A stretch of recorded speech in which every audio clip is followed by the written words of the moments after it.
Qohirada joylashgan Azhar Sharif xalqaro bilim yurtida tahsil olayotgan afg'onistonlik Abdurrab Nasimiy o'zining yuksak lisans tezini Amir Alisher Navoiy va uning Sulton Husayn Boyqaro davridagi siyosiy roli mavzusida a'lo baho bilan himoya qilgan. Ushbu ilmiy ishda Navoiy hazratlarining siyosiy donoligi, davlat boshqaruvidagi o'rni hamda madaniyat va ilm-fanga ko'rsatgan xizmatlari keng yoritilgan. Nasimiy o'z tadqiqotida Navoiyni faqat shoir emas, balki Sulton Husayn Boyqaroning dono maslahatchisi va ma'rifatparvar davlat arbobi sifatida tasvirlagan.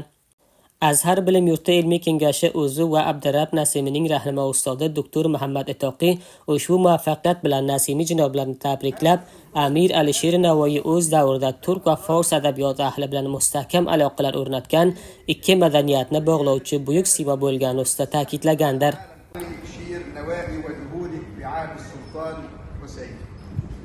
Amir Alisher Navoiy siyosiy tirikchiligida boshqa xizmatlari yonida ikki masalaga juda katta ahamiyat bergan. Biri, fors va turk xalqlari orasida birlik va birdamlikni mustahkamlab bir ko'prik bo'lgan.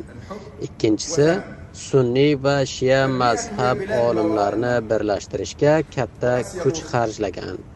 Uning davrida shu ixtiloflar kamaygan. Ayni holda Abdurrab Nasimiy ham bu mavzuni tanlash sababi haqida gapirib, u o'z so'zlarida Navoiydek ko'p qirrali shaxsning hayoti va xizmatlarini o'rganish men uchun faxrdir. Ayniqsa arab dunyosida Navoiy merosini tanitish niyatida shu mavzuni tanlaganini aytadi. Meni arab dunyosiga Misrday bir joyga bunday bir unvonni mostarlik marhalasiga Amir Alisher Navoiyning shaxsiyati va siyosiy hayotini intihob qilishimda necha ma'nosi, necha payomi bor.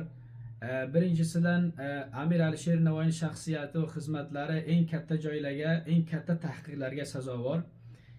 Ikkinchisi tabiiy bir narsaki, tarixiga ega chiqmagan millat oyandasiga ham, hoziriga ham ega chiqa olmaydi. Va uchinchisi oxiri shuki, Amir Alisher Navoiydan qolgan meros, farhangi va siyosiy merosni qayta boshdan tiriltirib va bu millatni xizmatiga qo'yish uchun bo'lgan. Nasimiy janoblari bu tadqiqotda Navoiy hazratlarining hayoti, davlatdorchilik xizmatlari va Sulton Husayn Boyqaro davridagi siyosiy roli va o'sha davrdagi tortishuvlarni hallida bo'lgan katta ta'siri haqida keng ko'lam tadqiqot qilib, Azhar bilim yurtiga topshirganini aytadi. Amir Alisher Navoiyning robitasi kichkinalikdan Sulton Husayn Boyqaro bilan qanday bo'lgan, qanday bir do'stlik bilan o'rtasiga bo'lib o'tgan, buni haqiga gapiradi. Uchinchi marhalaga vaqtiki Sulton Husayn Boyqaro Herotga sulton bo'ladi, Amir Alisher Navoiyni Samarqanddan yoniga chaqirib, rasmiy davlatiy vazifalar unga topshiradi. Amir Alisher Navoiy hayot bo'yicha ko'p vazifalar, rasmiy vazifalarni yerga keltirgan. Birinchisi muhrdorlik maqomi, imorat devoni a'lo sultondan keyin ikkinchi maqom bo'lib o'tgan.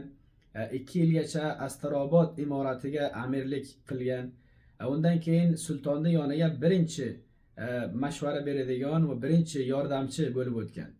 Amir Alisher Navoiy Sulton Husayn Boyqarodan so'ngra Temurlar davlatiga ikkinchi odam, ikkinchi kuchli odam bo'lib o'tgan. Alisher Navoiy siyosat maydoniga davlat Temurlarga nima ishlar bajargan va bu vazirlarning fasodlarini, yomon ishlarini muqobiliga qanday bir aksal amal o'rtaga qo'ygan.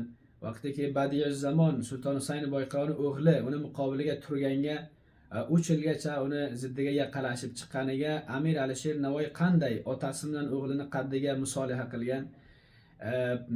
Undan keyin davlatning ichiga, boshqalarning ustiga qanday bir ta'sir qo'yib kelganki, ba'zilar aytadiki, Temur davlatlarining quvvati, kuchi hammasi Amir Alisher Navoiyning borligi sababidan.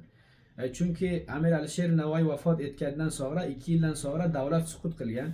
Bu ilmiy natija Afg'onistonning yosh ziyolilari uchun ilhom manbai hamda Alisher Navoiy merosining xalqaro maydonda e'tirof etilayotganidan dalolat beradi.